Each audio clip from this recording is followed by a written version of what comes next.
2:00. It's 2 o'clock. I guess that means we start. All right. And the doors are shut. Lock the doors. So nobody can can leave. All right. Hello, everybody. Welcome. How's your PAX going? Great? Going good? Hell yeah. All right. Welcome to our panel, Video Game Documentary Filmmakers, the stories we tell. Obviously, we're all video game documentary filmmakers, otherwise I don't know why else we would be up here. But in this panel, we're going to talk a little bit about not just the production of the stuff that we do, but also other ideas we'd like to see in film, and kind of just like behind the scenes stuff, and also the value of telling stories from video games in video and in film, and where that's going and all that. So before we get started on that, though, I'm going to let everybody introduce themselves. I'll go ahead and start. My name is Richard James Cook. I am a filmmaker with Devolver Digital. Made a movie called Pixel Poetry most recently, and I'm actually just wrapping up my third documentary with them in November. So we'll be releasing that. And I'm also a kind of an indie game developer as well. If you guys get a chance, I'm shilling right now, hold on. If you guys get a chance, come play Battle Slots. It's in the Rooster Teeth booth. I worked on that game. Anyway, go for it. My name is Rob McCallum. I directed Nintendo Quest. I'm in production on a documentary and heavy metal band Kitty, Power of Grayskull, a He-Man documentary. I have a film playing the festival circuit called Missing Mom right now, in which my brother and I try to track down our mom, who's been missing for about 25 years. And right now we're in production on Box Art, which looks at all the artists and illustrators responsible for the covers of all the games we loved and how that role and relationship has changed over the last 5 decades of awesome video gaming. Hi everybody, I'm Jeanette Garcia. I'm one of the directors, writers, and creators of World 1-1, which was an early Atari documentary. We are currently picking up our business back in Miami. We have a videography business, and we're working on some script projects. Hi, my name is Daryl Rodriguez, and I'm basically Jeanette's assistant. True. All right. So I want to start out with a pretty straightforward question, but this could really breed a lot of talk. Why did we want to make video game films? What started that spark that said, I want to make a film that involves video games, whatever tale we're telling? Rob, go ahead. Well, it's the old adage, do what you know, and when you can do something that you know, also do something that you love. And I've loved video games, and as you can tell by some of my other titles that I'm working on, He-Man and heavy metal, these are things that define who I am. So if I'm going to spend 2 to 3 years on something 16-hour days, it better be something you love, and video games has always been right up there. So that was the clearest indication of something that the reason why I should pursue something. Back in 2011, 5 years ago, I was reading this book, Replay by Tristan Donovan, and only 5 years ago was a time when you think, or at least I thought, I love this book, but I want to see it as a movie or a TV show or a web series. And you think today, if you say that today, there's a lot of video game documentaries, but just 5 years ago, there really wasn't that many. Yeah, I mean, it's still like a pretty small circle. Like, as you know from trying to assemble this panel. Yeah, I'll just be straightforward. I almost had James and Lizanne from Indie Game the Movie on the panel. Unfortunately, they're getting started on their project, so they were unavailable. And got stuck with me. Yeah, it's just and us. Compromises and all that stuff. No, but to the topic at hand. I personally see video games as this thing that's come so far now that there's such a rich historical perspective to it that we can put into things like film and video, where there's all these individual stories that are actually really, really interesting. It's not just about how video games came to be and stuff like that nowadays. We have those films, we have films about esports, we have films about indie game developers and all kinds of cool stuff. I think it's really gonna get a lot cooler because we have people like the Norm Caruso, who's the gaming historian on YouTube. We almost had him as well, but he really, like, for me anyway, he really jump-started this idea of putting these mini documentaries together and telling these really interesting factual things about different things in video games. Yeah, I think it's really interesting that we're in an age where technology allows filmmakers like all of us to get up and go and shoot, and the video game industry is still very open to allow folks like us, maybe because we're of the same, breed, the DNA, to get in there and see what happens kind of on the other side of the coin, because there isn't a lot of stories that have been shared. We've seen a million behind the scenes, even if it's just special features for movies or plays or novels, but not a lot for video games. And in the last, 4 to 5 years, it's been really nice to see this explosion of different content that does maybe, I think, start off of here's the story of, and has now gone down very interesting paths, even within that genre, if you will. And even just today, I found out about the video game museum that opened up in Fresno. Sure, which yeah. I feel Those like, guys are great. Yeah, it's a huge step for all of us that love video games and that appreciate it, to see the history laid out like that in an arena that people can come and actually see the history and walk through it. In addition to like the films we're making and the other content that's out there. Did you see the museum in Frisco, Texas yet? Anybody from Dallas by any chance? I saw it when it was at the last CGE in 2014 in Vegas. That was the bulk of what they have in Fresno now. Well, no, I mean, like, it's actually a permanent fixture. Yeah, I haven't seen that, it's but awesome. I saw the goods. The coolest thing about it is how, and I know this is a little bit off topic, but this is still cool as hell, trust me. The coolest thing about it to me was rebuilding the whole culture around, like, they have these rooms that are like exhibits that look like living rooms in the 70s that have your Atari and stuff in it. And they have the kids' room in the 80s. He's got Nintendo. He's got colorful posters and all that stuff. And it really just brought me back. And things like that really perpetuate the idea that there's a lot of history here. And that's the stuff that, we try to tell in these movies. I think to bring it full circle, to make it totally relevant, is it stuff like the museums and documentary films, whether they're by us or not in the video game space, really help give gaming and the game industry a sense of legitimacy that I still think that the mainstream is so quick to sweep under the rug. And maybe that's me, but I think, you could point, at any person anywhere in the public, and they're probably a gamer to some degree by some loose definition, whether it's just Angry Birds or Pokemon Go or, some sort of marathoner. I think everybody is a gamer, yet there's still that weird hesitation to say that gaming is part of our makeup and our bloodstream. So I think stuff like that museum, stuff like our films and other films really help say, this stuff is out there and it's important, and it helps define who we are and the way that we live our lives and the way that our society is shaped and formed. Definitely. Yes. Yes. Agree. All right, so kind of just move slightly segue into the next topic. I want to talk about some interesting behind-the-scenes stuff that happened during the making of some of our films. So filmmaking is a beast in and of itself, but when you're doing it kind of like indie rogue style all the time, there's a lot of interesting stuff that happens behind the scenes. I'll go and take the lead on one particular story that happened while I was filming Pixel Poetry. Are you any of you guys familiar with Extra Credits, the series on YouTube by any chance? Okay, so James Portnow is a writer for Extra Credits. It was a Nintendo Quest as well. See, we're all connected. We've never met before. We haven't talked about this, and we're finding all these, wait a second, all these people are connected. And I was in San Francisco at GDC filming with him. And we were on the terrace above the Moscone Center where GDC is held. And we were getting ready to film. I set up all my equipment and stuff like that. And he had like maybe like 30 minutes. He was on a tight schedule or something like that. Almost got to press record, and then out of nowhere, City Brigade cop comes out of nowhere.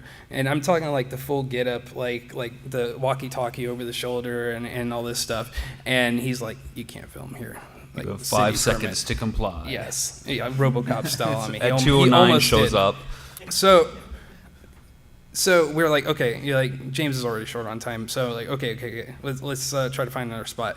And he helps me with like my equipment bags and stuff like that. We start walking across the bridge, and the guy is like literally across the bridge eyeing us because we were just going to go across the street, and he was still like trying to follow us down. So that was kind of crazy. So we start looking for another hotel, and we get to this hotel that we think we're going to be able to film at. And the other thing too, like real quickly, is that finding a quiet place to do an interview is really, really, really, really difficult in a lot of situations. And ambient noise is kind of your worst enemy in post-production. So we couldn't really find a place because there were a lot of mixers and parties and stuff going on. And we ended up on the third floor of this random hotel in downtown San Francisco in the darkest freaking room ever, somehow managed to get this interview out with him. He had 10 minutes left in his schedule, and so I like shotgun 3 questions at him.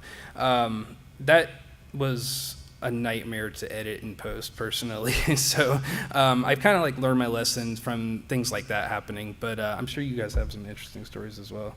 Yeah, 2 quick ones. On the opposite side of that, filming Nintendo Quest, if you guys haven't checked it out, you can check it out at nintendoquest.com, or it's on Amazon Prime. It's about my best friend Jay trying to get the complete NES set in 30 days without making any online purchases. And where you have 10 minutes to shoot, we're shooting in all of these stores nonstop. So we end up with 450 hours of footage at the end. And it's like, well, man, this is going to take months to go through, but it's a good problem to have. And similarly, we filmed with Trip Hawkins, the founder of EA, and 3DO for Box Art. It was the very first interview we did the day before E3 this year. We get to his house. He calls us on the way saying there's no power, so the interview has to get pushed back. And then we get there, and he's like, oh, yeah, you got 40 minutes to kind of set everything up, get the interview done, and get out, because I founded EA, and I'm kind of busy. And, you know, so, I mean, and when Trip says, you know, let's make this work, we make it work. So we made it work, and it was incredible. But he was definitely on point, and yeah, it was a great experience. But sometimes you're rushed. But to the same point, when you have the gun to your head, you know, sometimes those best questions come because you're not thinking too much and you're in the moment, and that's the stuff that you keep like every second of because it's just worth it. So my story is not really during production; it's kind of after. Sure, right sure. Hey, but it's all the same. It's probably the most interesting one. Yeah. We did our premiere in San Francisco. So that's kind of like the base of like Atari, basically. So you guys went from Florida and premiered in San Fran. Yeah. Cool. Premiered in San Fran the first time, and while we were making the movie World 1-1, which is about mostly about Atari, you know, we have to come across the point where the shovelware, like the bad games that kind of brought down the video game industry at the time. And so I had to research, like, okay, I have to show footage of bad games. So I'm thinking, like, well, what's a bad game? So, like, I do research online, and I'm like, worst Atari games ever. And then I had to, like, I came across some titles, and I'm like, I don't think they're that bad. I'm like, but I have to pick something. One of these has to be the Fall Guy, like the bad game, right? So I ended up picking Egomania. It's one of the games. And when I picked the game, I played the game, and I'm like, oh, it's not that bad. And I'm thinking, like, watch, we're gonna put this game in the movie. Everybody's gonna talk crap about it. And then when we go to the premiere, the guy who made the game is probably gonna be right there. So we go to the premiere, we watch the movie, everything's good. Afterwards, we go to this bar across the street, and we're talking to Gary Kitchen, who did Donkey Kong. And then he's like, hey, this is my family, this is my wife, this is my daughter, and this is Todd. Todd made some Atari games, like Egomania. So I just kind of put my head down, and then I looked him in the eye, shook his hand, and then 5 minutes later, I was out of there. Wow. I like it. Oh, we actually had the privilege to be able to sit and chat with them, with a lot of the people we interviewed. Bless you. Bless you, yeah. And we grabbed pizza with all of them, which was pretty neat. They all treated us to pizza. So that was like a jealous. universal, like, That's always a plus.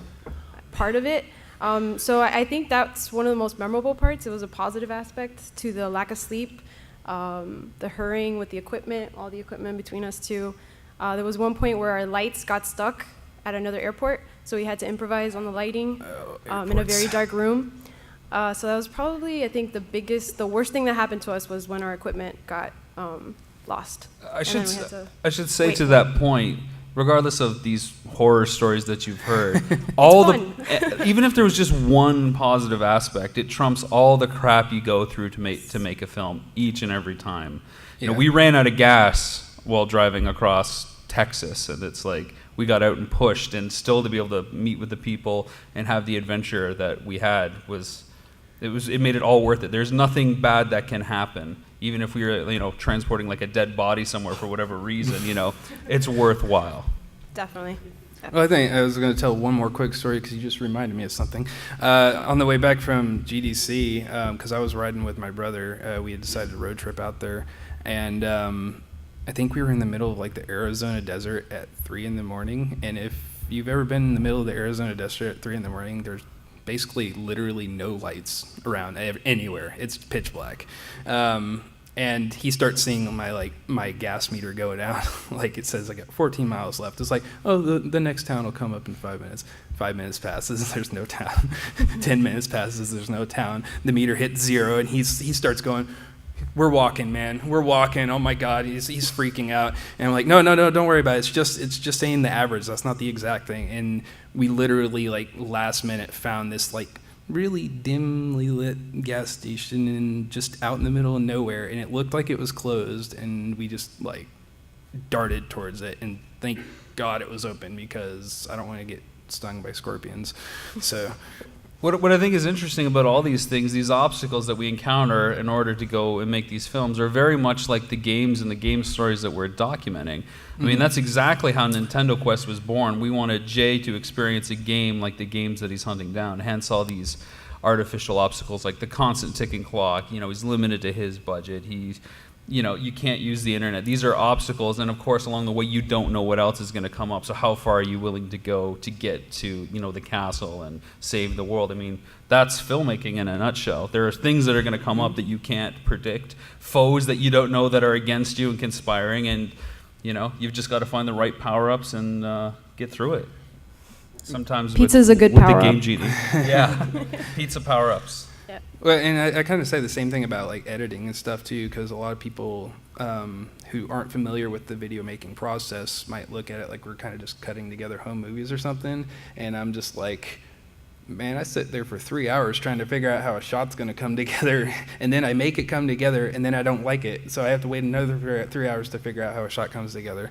It's a process, and there's a lot of times where, like, at least for me, there was this inevitable point when I was making Pixel Poetry and editing it, and I had my deadline with Devolver, and when I got close to finishing, and I was just like, this sucks. This movie sucks. I got to start over, I think it's kind of like that, I don't know what to call it, like that unpredictability, that unknowing of how something might turn out.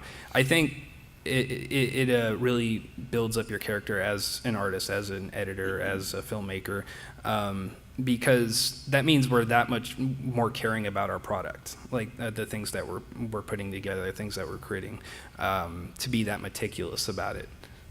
It's funny because that level of being meticulous comes with the trade-off of not knowing what you're going to capture sometimes. So in some hands, you want all the control, but you have none either. So it's a constant battle between, wanting something to be perfect and realizing it'll never be perfect because, A, perfect doesn't exist, and you don't know what you're up against. You can't even plan for it.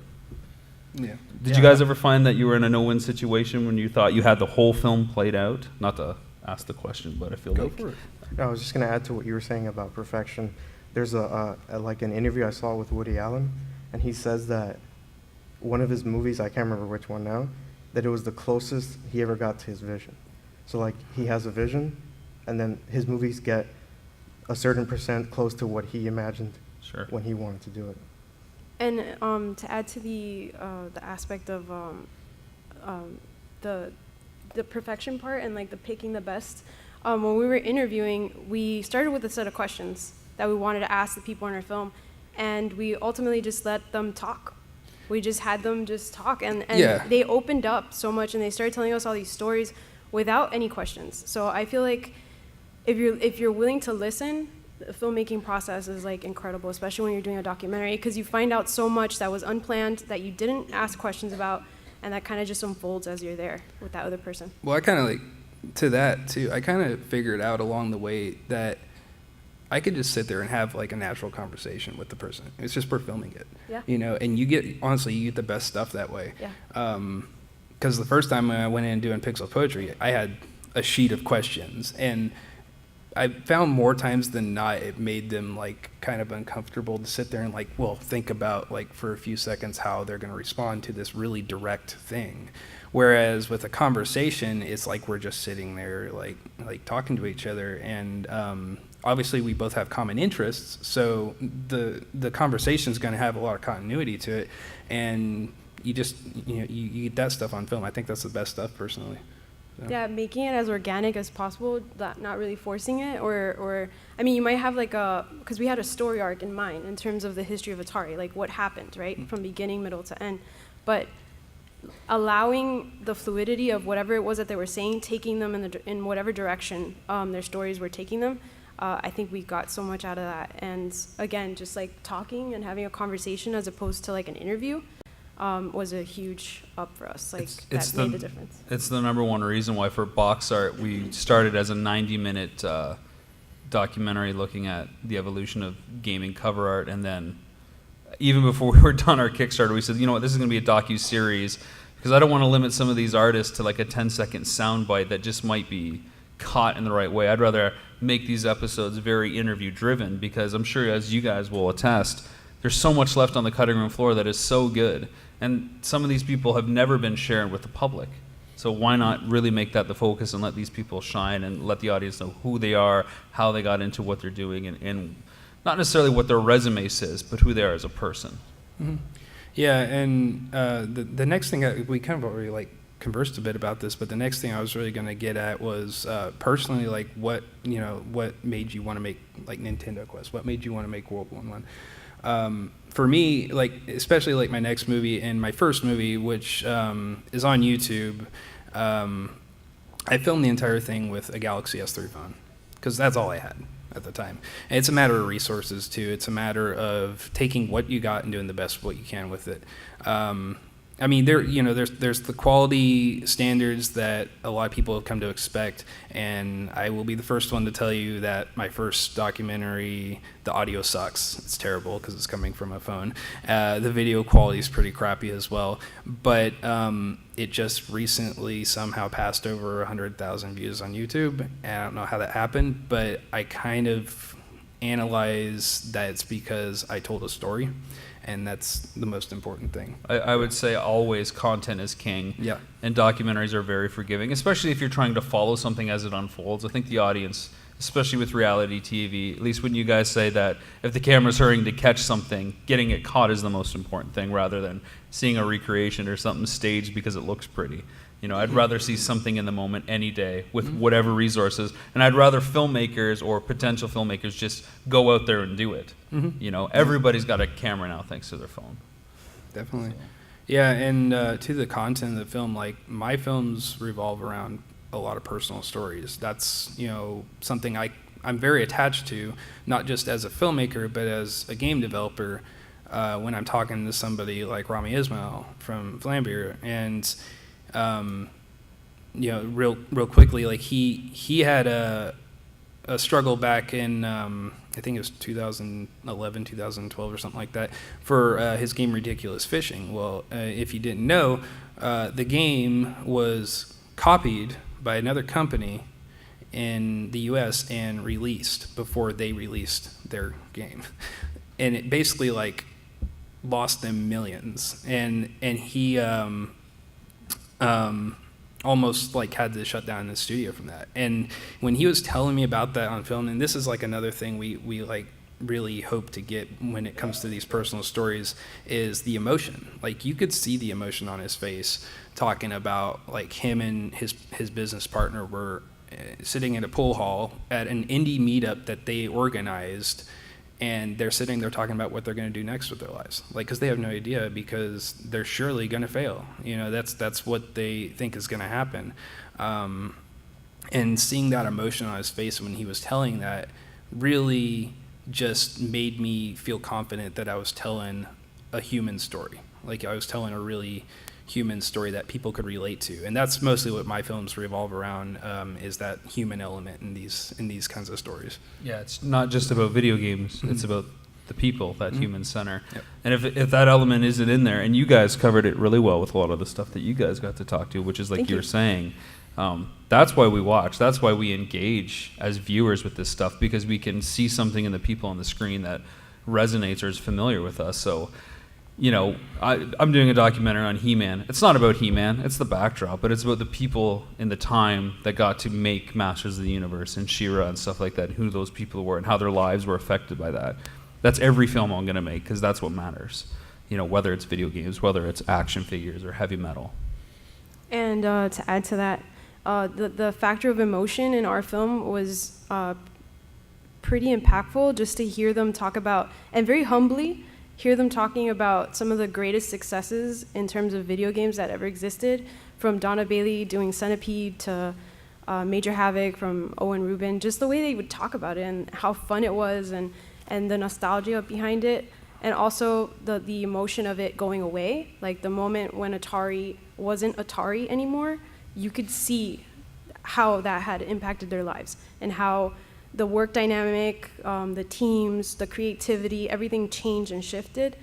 We could feel that, like we could feel it. And as independent filmmakers, you know, in terms of film, and there's also that parallel too. So it's not just our love for video games, but our love for film and for producing art, right? And sort of the obstacles that we confront, and some of the unexpected, I guess, you have to sometimes compromise or find a middle ground anytime that you're faced with like a decision that is taking away your passion or preventing your complete vision to be shown, was something that we could relate to when they were discussing just what had happened at Atari.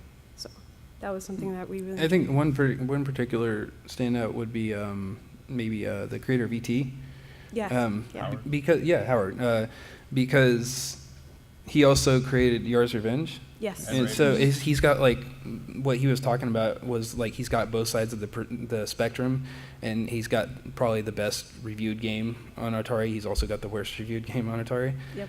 I mean that's very human to me. Like a lot of people, you know. That's the Orson Welles conundrum right there. Right? Yeah. I mean, a lot of people like consider E.T. the game that destroyed the video game industry, you know, and I can't imagine what it's like to have that kind of gravity on your shoulders. Yeah. You know, as a creator. And he mentioned to us, and it's also mentioned briefly in the film, but he's actually a therapist now for Silicon Valley. So he deals with creative people and technologically savvy people who encountered sort of these same issues that maybe he encountered, right? Wow. Where they have peaks and then horrible falls and horrible moments. So it's very interesting to see like how his life has progressed and how he's shaped his occupation. Yeah, definitely. So I'm going to segue into the next topic here.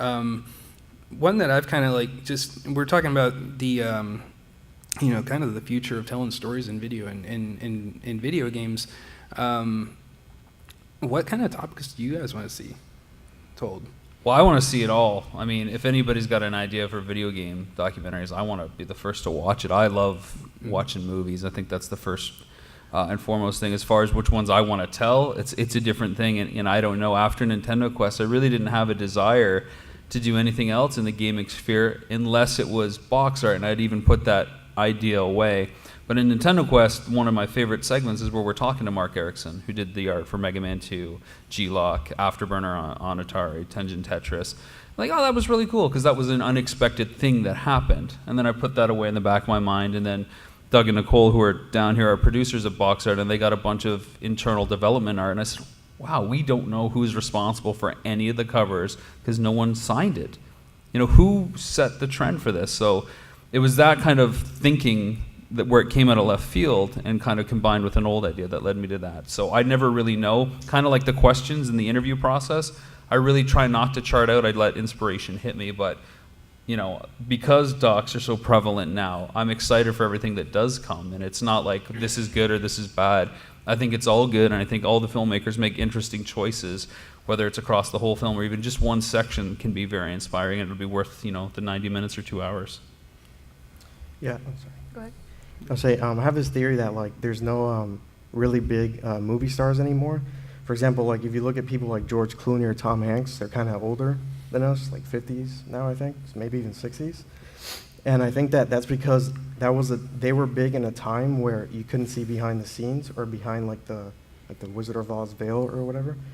And you kind of look at like George Clooney or Tom Hanks and you're like, oh, he was born famous. But like people nowadays, you see like on social media, Instagram, like they're normal people. So I want to do that for video games where you can see the people behind it and you can see who they are. And not just like, oh, it's just some credit. It's just some like company, you know? Yeah, and for me specifically, I think I'd be interested in seeing more of the artistic teams, right? So typically we know, for example, who the main lead was in developing the game, but what about the teams, right? Like there's thousands of people sometimes in one production for a game. Like what are their lives like? What's up with them? Like I want to know more about that. I think I'm very intrigued, and I want more content that displays that more. Yeah, and I mean, it's definitely happening. We got Seth Rogen, Console Wars. Yeah. You know, Seth Rogen and Evan Goldberg are doing that one. Even the Double Fine Adventure that those guys put out. Yeah. My God, is that amazing? Right. Like I discovered that, and then when I found it, there was 20 episodes, and that was the next 20 of the 24 hours I and spent. it's totally not just like a 90-minute feature thing anymore. We have so much rich content and so much access to this rich content now because people really are interested in seeing the creation. Like that's really interesting to me. But also some of the stories that kind of got us to where we are. Like, for instance, one that I know I want to see in documentary form sometime. Hang on, let me get my pen. Go ahead. Is you ready? Okay. The court case between Nintendo and Universal for the Donkey Kong rights. It's funny because I'm promoting the Coleco book that just came out. Right. And Coleco was the only company that signed on to get the distribution license for that. Mm-hmm. So they were part of that case. Go on. Yeah, so I think that was their Gaming Historian did make a video on it. It's actually there's a short video on it out there. But he told it pretty well, and I personally found that like this really great turning point in the game industry where we somehow Nintendo won that because they were right anyway. But you know why they were right in that, right? You know the specific loophole? Because it wasn't Donkey Kong wasn't copyrighted. Because Universal 10 years earlier had argued that it was public domain. Yeah. That's why they got to remake it in the 70s. There was no copyright. Yeah. Mm-hmm. Yeah. I understand that, and I think it's just kind of funny because it's like Universal were the big guys standing up to what were considered then the small guys. Yeah. And I think that was a huge turning point because that would actually be a really cool leaping off point for how Nintendo attacks YouTubers now or deals with them for copyright infringement. Dun dun dun. You either what's the Batman quote? Either die here or live long enough to see yourself become the villain. Exactly. Nintendo. So I mean, I still think that was a turning point though, just because it made the quote unquote big guys start taking us seriously as an industry. Yeah, that's a really big thing. It's like, wait a second, there's millions of dollars being spent on video games, this thing that was in the home and just quarter kind of play. This is a big deal. That's a good one. Yeah, and then I mean, dibs. I called dibs. Dibs. Called dibs on doing that one. I'm done making documentaries. So. All right, fair enough.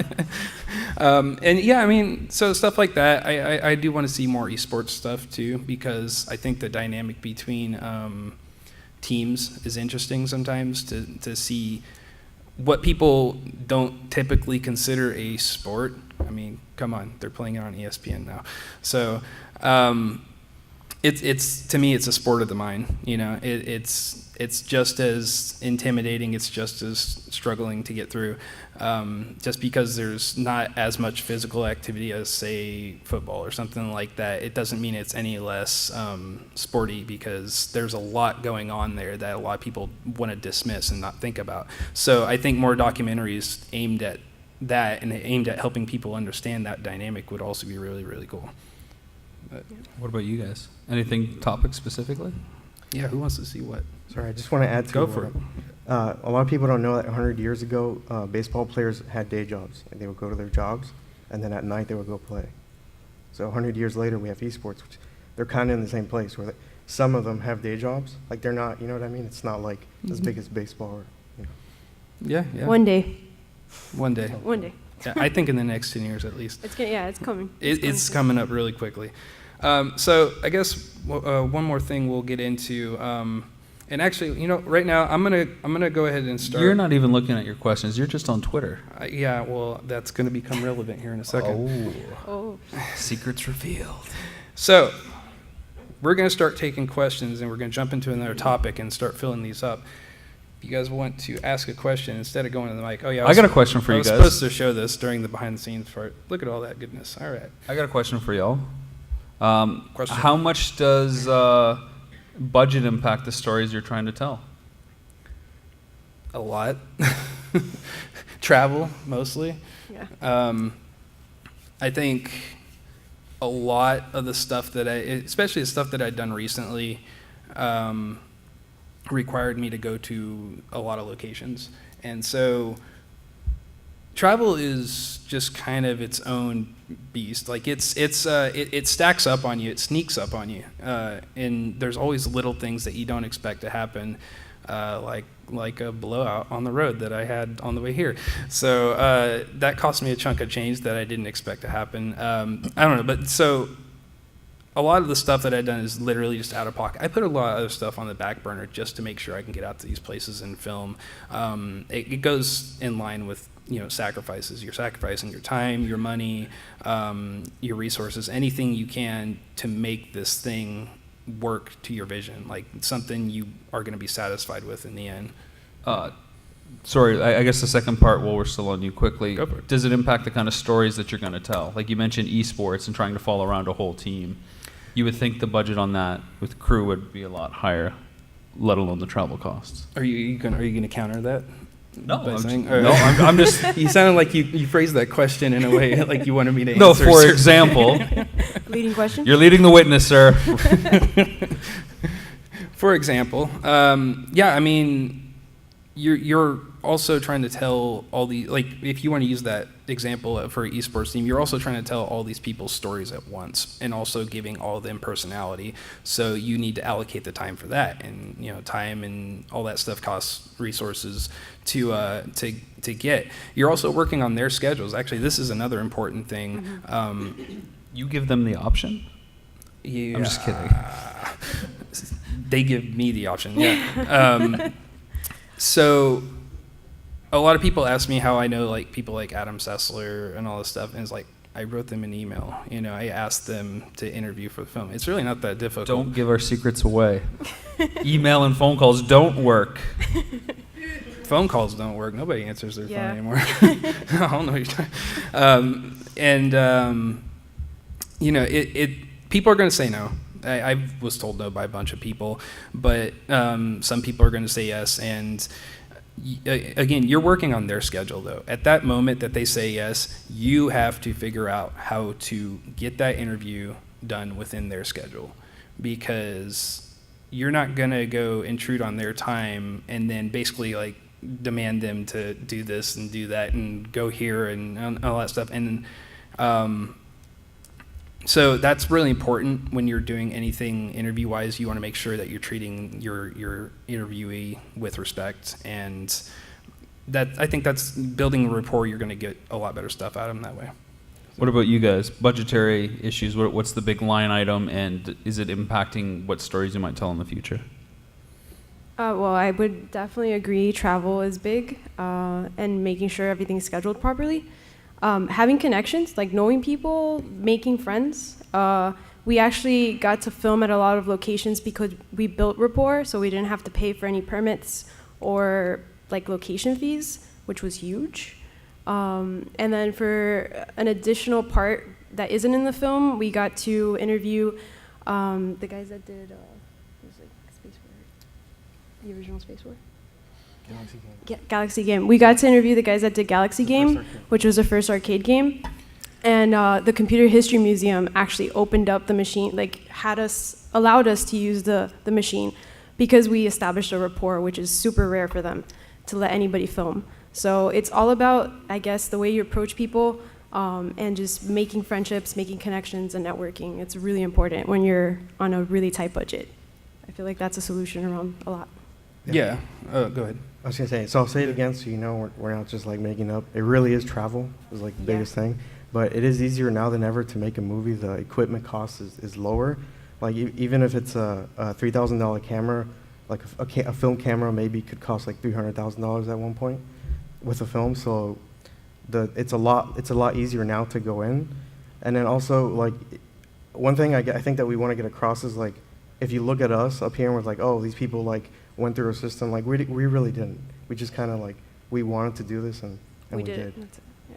I think the nice trade-off, though, is like if you're dealing with like a narrative film, that's a fiction and you're hiring actors, that's the trade-off for travel. Yeah. I mean, I don't know about you guys, but I don't pay participants. I call it journalistic integrity. When you actually start paying people, you have issues with SAG when it comes to distribution. So they kind of fall under acting guidelines at that point, especially people that are in the union and you want to interview them for a documentary. So people say that they want an honorarium. It's a deal breaker right away. But the cost of travel, I kind of look at as the cost of getting that person, the star in the film. You're saying you don't pay the people you interview? That's correct. Yeah. Yeah, we paid nobody. We didn't have anything. Yeah, I mean, you're working on Like, you're please working be in our on movie. That's like the graciousness of getting to talk to them. Yeah. And so, back to like what I said, like you want to treat them with respect and work around their schedule, because they're honestly doing you a favor, by putting their personality out there and including themselves in something that they don't know how it's going to turn out. They're putting a lot of trust in you in that. They don't know how your movie's going to turn out. You have to help them confide in you. In a year and a half after you interview them. Yeah. Because it's not going to come out anytime soon, right? So it's like, exactly. When is it going to come out? A year and a half, maybe 2 years, depending on what you're doing. Yeah, I mean, and hopefully it'll be good. I had Chris Kohler from Wired Gaming. Sure, yeah. And when my movie came out a year later, he had somebody tweet at him that he was in a movie. He didn't know he didn't remember he interviewed with me. So there's times like that because they get these requests all the time. They get these requests to be interviewed all the time. So you should definitely consider it an opportunity that you get to interview them. I only got one question so far, guys. Come on. Give me some questions. We got one in the back of the room. All right. Who refuses to use Twitter. Yeah. Okay. Yeah, I think I got two. I just have trouble getting a seat. Yeah. Gotcha. Well, we do have questions. That's good. I guess we'll just go the we old-fashioned way and we- raise the hand. If I don't see any more come in, maybe we'll just do the old-fashioned route because I do want to answer some questions. Oh, we have a microphone over here, Yeah, I think we might end up doing that. and he's standing. Go for it. So, okay, all right, this first one here. What's your workflow for organizing hours and hours of footage? And first, I would like to real quickly say that my latest film, I filled up 4 terabytes of footage of hard drives. So I get to sort through that. For me, it's just tagging and organizing things according to what's in them, and being able to sort through that way. Oh, I'm going to probably sound over-analytic, but everything's in its own timeline, and I create spreadsheets based on markers for the most relevant sound bites, and then I do paper edits based on that and group things into multiple different topics and use a lot of colored highlighters. So it almost looks like the old-fashioned I'm way movie messier. I'm way messier with my I wouldn't be able to. I can't. A Nintendo Quest, 450 hours. I had to have a system. That's why box art. It's just an interview, right? It's just a couple interviews per episode. Yeah. So much easier. You guys, how did you handle all your footage? What is your organizational workflow? I mean, we pretty much just watched everything that we had, made markers, and then we organized them kind of like in a dailies kind of way where it's like, this is a good quote. These are all the good quotes. But this is about Donkey Kong. This is everything about Donkey Kong. Sure. Sometimes it's a good quote about Donkey Kong. But whatever works for you, just make sure you organize and back up everything. I thought you were going to say, Back it up. we just watched it and hit export. That would have been brilliant. So this next one, I think this is one that comes up quite a bit too, but I mean, it's one that people need reminded of is, did you pursue a bachelor's in film? Did you get a Sure. master's? Did you jump, to this field? I think for me, it was literally just picking up the phone and starting to record. Like, I knew I wanted to tell some kind of story, and I started out it was like a dev diary type of thing. It was a bunch of little short videos, and I said, Indie Game, the movie had just come out at that point, and I was like, I can make this into something. Like there's a story here. I can make this into something.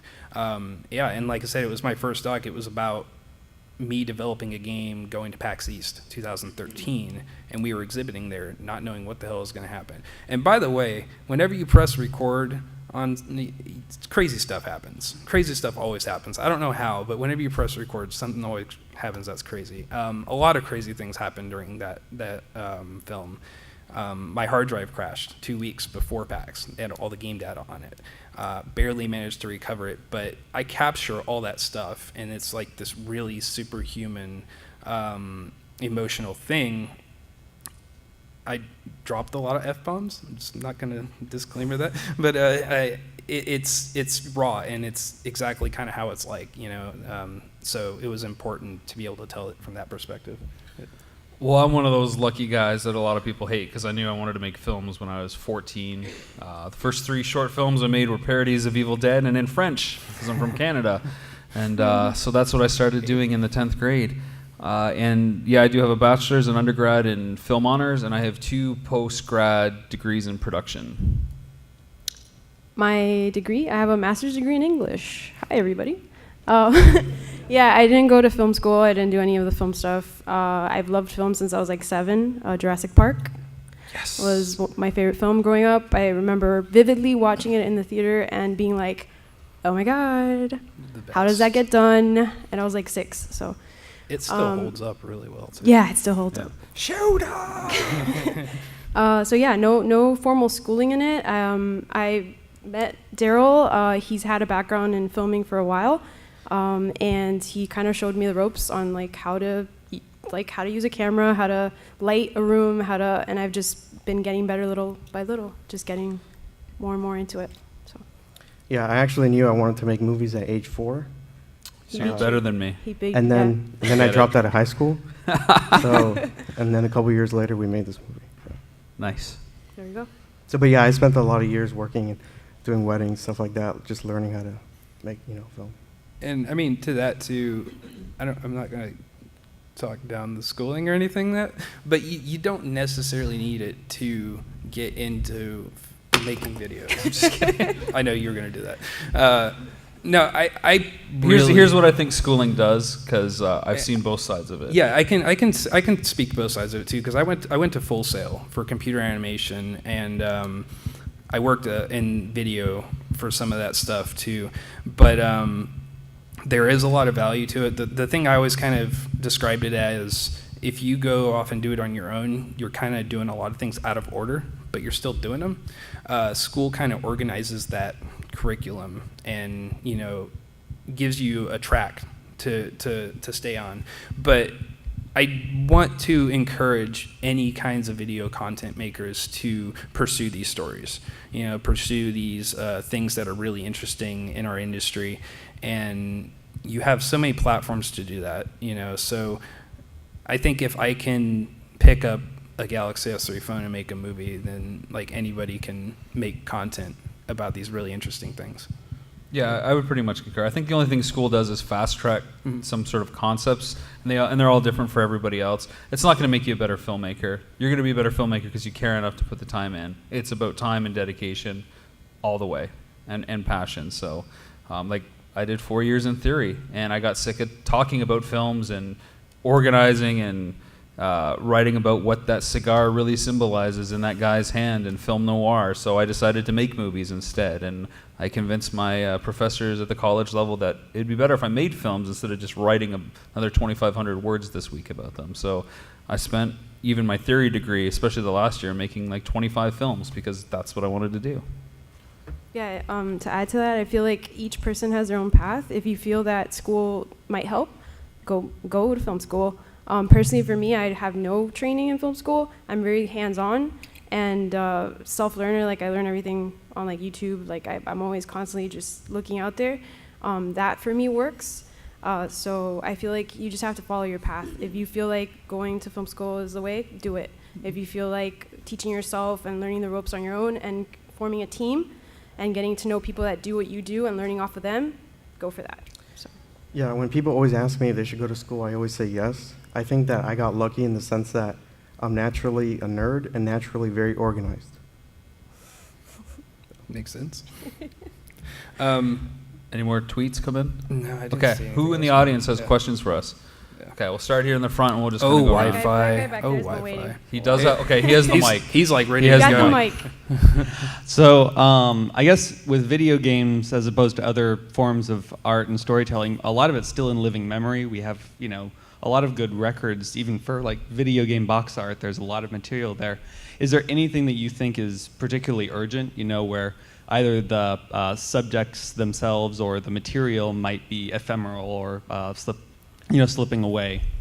I think box art actually goes into that category. We have the kind of final product, but a lot of people don't know who these artists are, and the companies don't know who they are because they hired agencies who then hired the artists, and a lot of those artists are in their 60s and 70s now, and some have passed away, some have committed suicide, some have fallen off the face of the earth, some don't realize that it's important at all, or some forgot that they've done this stuff. So the fact that this history is actually being lost because nobody cared to sign stuff or weren't allowed to sign stuff, and this oral history was never passed on, I think is pretty urgent. And we're only a short lifespan into the age of video games. It's like 50 years, that's it, that's nothing, and we're already losing some of these key people that have defined which games we've chosen to buy and play. Yeah, I mean, go into like the museum in Frisco. They have a big homage to Ralph Baer. And when he passed away, at least for me particularly, I was like, this says a lot about our deep history. Like you said, like we're starting to lose these people that started this great thing, and it's starting to become really integrated into society. You were just doing that on purpose, aren't you? No. Just gotta hydrate. Yeah, and it's something that's so integrated into our society now. Like I said, like the next 10 years, I think we're going to see a huge shift in how games are perceived. And it started with guys like Bear, like seeing things from a different perspective, and being able to go out there and experiment and do that and make that movement happen. So it really struck me when he passed away, just because of how far we've come. And also how, at least in my circle of social media, a lot of people didn't message or tweet about that. And not that that's any kind of social currency, but it's like, this is the guy that, everybody is essentially talking about without them knowing. Because they're all playing games and they don't realize if it wasn't for him, there probably wouldn't be any games. Yeah, we dedicated our film to him. We were in conversation with Ralph Baer probably like a few months before, about a year before he passed. And he expressed that he would have loved to have been in it, but due to his health, he couldn't. And so I feel like people like that who have done so much and people don't even know who they are, that's who we have to kind of reach out to and make sure that we document that history and that we document their stories before they're not with us anymore. So. Yeah, and even just not to strictly to video games, but I just had to look this up to remember it, but the creator of email died recently, and that's not important. Yeah, it's way more important than you think. Remember, nobody answers phones. And I don't know, like nobody on my social media was saying anything about that. Even if it's something like that, though, maybe not artistically relevant, but I think it's still very, very relevant to how our society is pursued technologically. So it kind of upset me a little bit not seeing anybody saying anything about it on my social media. So, next question. Yep. Next one. Let's give this dude the mic. He's making a run for the mic. You better give it to him. Run. So I posted mine via the Twitter. I don't know if you saw it, but I'll ask it just because it'll be more clear. So I found it interesting when Anita Sarkeesian did her feminist frequency topic as a topic, because it's something that needs to be discussed. And I recently, this past year, came across some other books on interesting philosophical topics around video games. For example, just to cite a couple of the books, I haven't had a chance to read them yet, but they just look fascinating. A couple books by Edward Castronova. One was called Synthetic Worlds, The Business and Culture of Online Games. And also later he had one called Exodus to the Virtual World, How Online Fun is Changing Reality. And also there was another book called Halos and Avatars, Playing Video Games with God. as if we could search for God in video games, edited by Craig Detweiler, because I guess that one's a collection of essays. So I was wondering, do any of you have any plans to pursue some of these other deeper topics, that just, because they're only in book form now, and a lot of people aren't really searching for these books. I just happened to go to the nonfiction section one day at the library. I said, oh my goodness, I had no idea any of these books even existed or anyone was thinking about these topics. And they're really fascinating for me, so that's why it's a question I definitely want to know more about. Rob? Why do I get to answer that first? Because I'm going back to making video games after this movie. I miss Sure. making video games. Yeah, like I said before, I really don't have a list of things that I want to do. It's got to hit me the right way, the right time. Those all sound very fascinating. I don't know that all of them translate to film as a medium or a documentary. Just because cameras exist and people write stuff doesn't mean the basis of that documentary should be them saying what they've written on screen, maybe to a degree. So, like, I'm the guy that loves the filmed adaptations of stuff and other things because it is different than the other medium. So these comic book movies are interesting because they're not the comic book. So for those kind of books, which are deep and heavy in thought, you have a limited audience, and this is show business, one word, so it has to be a business thing. So how many people are going to be interested in that? I'd be curious to see the sales numbers if I was ever going to get into it. And how's that going to translate to the filmed media? Are we going to be able to tell an interesting story? And I think we've all said, what is the human side of that? And I think some of the stuff that you said, at least in very brief form, is within our films. You know, whether you want to call it God or a higher power, it's about understanding who we are and what drives us. You know, that's box art. You know, why are these people creating the things that they're doing? It's Nintendo Quest. Why is Jay collecting games? Like, what is really the one thing behind that? You know, is video games art? How can we survive this creative process? What makes us go through this? Who are these people that have, started this revolution in World 1-1? All of those topics are in there, maybe not as explicitly as those books want to explore, but for me, it's got to be a story worth telling and sharing. So parts of that might be in there. Definitely. Yeah. I don't know if I would adapt those books, though. Go ahead and I was going to wrap say, it up. I actually think you deserve some credit because I think in a way you're kind of one step ahead of us. Because I think for probably all of us here, there's a part of us that we look at Atari or collecting games and we're like, oh, there's never been a movie about that? Well, we have to make a movie about that. So there's just a lot of topics. There's just a lot of stuff.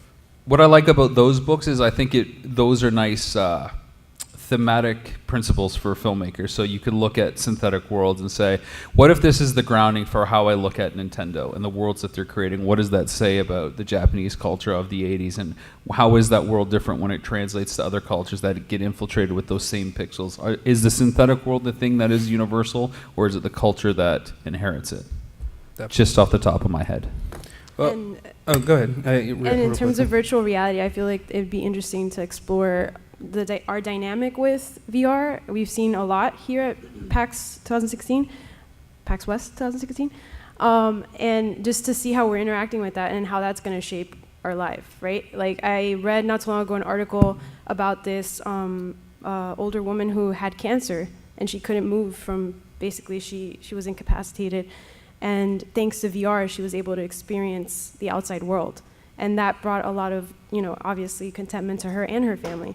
So just simple things, small things go huge when it comes to virtual reality, to see what that is doing to our lives. Because I think there's a lot of negative perceptions of it, but what about the positive? How is that going to make our reality better?